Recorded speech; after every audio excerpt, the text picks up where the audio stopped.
तो कहानी वहीं से शुरू होती है जहां पिछले एपिसोड खत्म हुआ था। अब आगे एमसी मन में सोचता है कि लगता है ये जादुई शक्ति को ज्यादा नहीं सोख सकता है। तब वो लड़की सामने आती है और बोलती है कि लगता है सच में कुछ कौशल है तुम में, मेरे फीनिक्स से भी बच गए। तब एमसी गुस्से में बैठा दिखाया जाता है। तभी लड़की उसको सर से पकड़ते हुए बोलती है मर जाओ अब, और वो गुलाम भी दुखी हो जाते हैं। तभी एमसी बंदूक निकाल देता है, जो देखकर लड़की थोड़ा शौक हो जाती है, और एमसी बोलता है मैं नहीं तुम मरोगी, और शूट कर देता है। और हमें किसी और जगह का सीन दिखाया जाता है जहां लीडर और वो लड़की बात कर रही होती है कि दानव के हमले बढ़ते जा रहे हैं, और लड़की बोलती है उस लड़के को मत भूलना जिसे आपने लाया है। और लीडर गुस्से में स्क्रॉल को पकड़ते हुए, ये देखकर लड़की थोड़ा घबरा जाती है, और लीडर गुस्से में अपनी पावर की रिलीज करते हुए दिखाई जाती है। फिर हमें किसी पैलेस का सीन दिखाया जाता है जहां मेड बोलती है कि ये शक्तिशाली बिजली कैसी है, और हमें उसी बिगड़ैली लड़की की माँ दिखाई जाती है जिसके पास एक जादुई लोकेट होता है। वो टूट जाता है जिससे उसे पता चलता है कि उसकी बेटी की मौत हो गई है। और अगले सीन में सेकंड लीडर दिखाई जाती है जो पहली लीडर को बधाई देती है लेवल अप होने पर। और लीडर बोलती है तुम्हें पता चल गया होगा मैंने उस लड़के को यहाँ रखने का फैसला क्यों लिया, वो कितना खास है। तब वो बोलती है हाँ मैं समझ गई आपकी बातें। और फिर वो किसी फॉर्मेशन पर देखती है तो लीडर बोलती है क्या हुआ। तब वो लड़की बोलती है किसी की मौत के कारण हंगामा हो रहा है। तो लीडर बोलती है क्या हमारे इनर सेक्ट में ऐसा हो रहा है। और अगला सीन हमें एमसी का दिखाया जाता है जहां वो लड़की मरी पड़ी होती है, और उसकी साथी लड़कियां बोलती हैं इस लड़के ने हमारी सीनियर सिस्टर को मार दिया। और एमसी मन में सोचता है क्या मैंने किसी की जान ली है और इतना शांत कैसे रह सकता हूँ।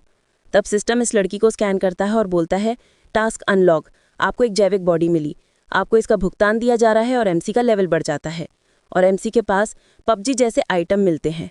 तभी हमें ग्रुप लीडर को आते हुए दिखाया जाता है और लड़कियां उससे बोलती हैं सीनियर बहन भी जल्दी करो और इस आदमी को पकड़ो, ये वही है जिसने सीनियर बहन होंग को मारा है। लेकिन वो इनको ही मारने लगती हैं कि तुमको इस मामले में बोलने की ज़रूरत नहीं है। तब लड़कियां बोलती हैं क्या तुम इस लड़के को बचाना चाहती हो जिसने हमारे सिस्टर को मार डाला। तब कैप्टन बोलती है कोई भी हो, अगर वो इस लड़के को नहीं हर सकी तो क्या ही फ़ायदा उसे जीने का। और एमसी की तरफ इशारा करते हुए बोलती है कि तुमने इतना कुछ किया है, तुम्हें लगता है कानून बस दिखावे के लिए है। तब एमसी बोलता है क्या कहीं ऐसा नियम है जो कहता है कि आप केवल मार सकते हैं, जवाबी हमला नहीं कर सकते। मैं तो अपनी रक्षा कर रहा था और ये तो मर गई। तो कैप्टन बोलती है बड़ी तीखी जबान है, किसी को मारकर आराम से बोल रहे हो, इसकी गलती है। और तभी वहाँ किसी की एंट्री होती है और धुएं में शेर निकलता है। ये देखकर दोनों घबरा जाते हैं। और ऊपर लड़की की माँ को दिखाया जाता है जो बहुत गुस्से में होती है और नीचे उतरती है और अपनी बेटी को देखकर जोर से बोलती है मेरे लुओ को मारने की हिम्मत किस में है, बाहर आओ। और चारों तरफ उसकी ऑरा फैल जाती है और कैप्टन सोचती है इसकी ऑरा डेंजर है। और एमसी के सामने सिस्टम दिखाया जाता है जहां वो बोलता है हमला तैयार हो रहा है। तो एमसी बोलता है कैसा हमला, मुझे तो कुछ फील नहीं हो रहा। और एमसी और वो उस लेडी को आमने सामने दिखाया जाता है। वो लेडी लड़कियों से पूछती है क्या उसने मेरी बेटी को मारा है। तब एमसी बोलता है वो मुझे मारना चाहती थी, मैं तो बस अपना बचाव कर रहा था। लेकिन वो लेडी गुस्से में एक अटैक एमसी पर कर देती है जिससे एमसी पीछे जाके गिरता है। सब लोग शौक होकर वहां देखते हैं, लेकिन एमसी उठ जाता है। उसे ज़्यादा कुछ नहीं होता क्योंकि उसके पास कवच था, और सोचता है कि अच्छा हुआ मैंने इसे पहले ही पहन लिया, वरना अब तक मैं मर जाता। तब वो लेडी बोलती है अच्छा अभी भी जिंदा हो। तब उसको लड़की बोलती है ध्यान से, उसके पास जादुई हथियार हैं। और लेडी एक बहुत बड़ा फीनिक्स का हमला कर देती है, पर वहाँ धुआं हो जाता है और एमसी उसमें से निकलता है जिसने बहुत कुछ खर्च कर दिया था पानी जान बचाने में। और उसकी गति भी बढ़ जाती है और साइड से भागते हुए लेडी पर गोली चला देता है, लेकिन वो अपनी तलवार से बच जाती है। और एमसी थोड़ा घबरा जाता है और सोचता है क्या वो गोली को देख सकती है।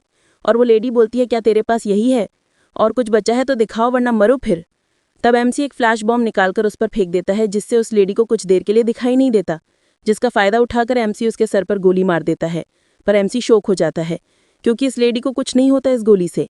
और लेडी बोलती है इतनी छोटी चीज से इतनी शक्तिशाली हमला दिलचस्प है, और अपनी पूरी शक्ति रिलीज करती है और बोलती है अब तुम मरोगे।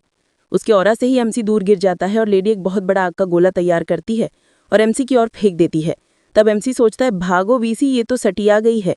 तभी उसको बचाने वहां दूसरी लीडर आ जाती है। तब वो लेडी बोलती है मेरे हमले को रोकने की हिम्मत किसने की। और एमसी सोचता है लगता है मैं अभी भी जिंदा हूँ, हुर्रे। तब लेडी बोलती है तुम कोई भी हो मुझे फर्क नहीं पड़ता। तब दूसरी लीडर बोलती है इसे लीडर ने छूने से मना किया है, और बोलती है जब तक मैं जिंदा हूँ इसका कोई बाल बाका नहीं कर सकता। और दोनों के बीच में लड़ाई चालू हो जाती है और दोनों की स्पीड बहुत तेज थी। और एमसी देखता है बाप रे ये तो असली इमॉर्टल लोगों की लड़ाई है। तब वो लेडी सीटी मारकर अपने शेर को इशारा करती है तो शेर एमसी के पीछे पड़ जाता है।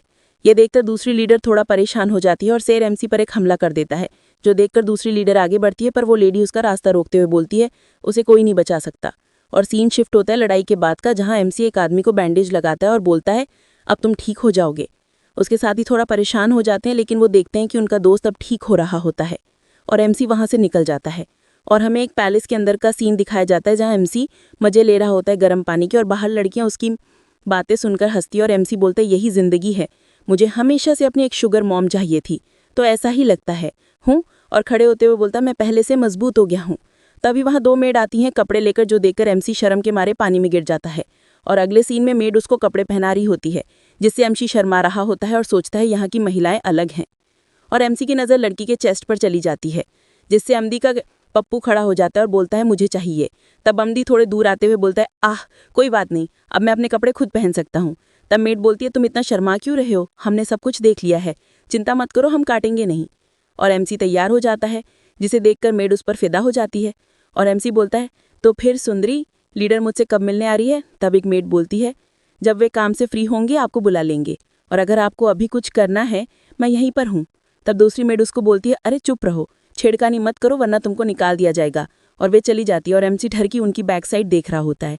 तभी उसके सामने सिस्टम आ जाता है जिसमें कुछ नया फीचर आया था, और एमसी उसमें देखने लगता है और उसके सारे पॉइंट। और एमसी देखता है एक शाश्वत यूआई और सोचता है ये किस लिए है, वो ये मेरे कौशल और सब कुछ दर्शाता है। अच्छा, और हमें सिस्टम और एमसी के बीच बात को दिखाया जाता है, और एमसी के हाथ में एक छोटा बिल्ला आ जाता है, जिसे देखकर एमसी बोलते तुम बहुत छोटे हो, मैं तुम्हारा कैसे यूज़ करूं। तब बिल्ले की आंखें चमकती हैं और पीछे एमसी दिखाया जाता है। तो एमसी सोचता है लगता है ये एक ड्रोन के जैसे काम करता है, और खुश होते हुए बोलता है ओ मेरे प्यारे पूसी म्याऊं म्याऊं करो। तभी दोनों को बहुत अच्छी स्मेल आती है और एमसी पर्दे के अंदर झांक कर देखता है। तब उसे लीडर पानी में दिखाई देती है, जिसने ढीले डाले कपड़े पहने होते हैं, जो देखने में बहुत हॉट दिखाई दे रही होती है।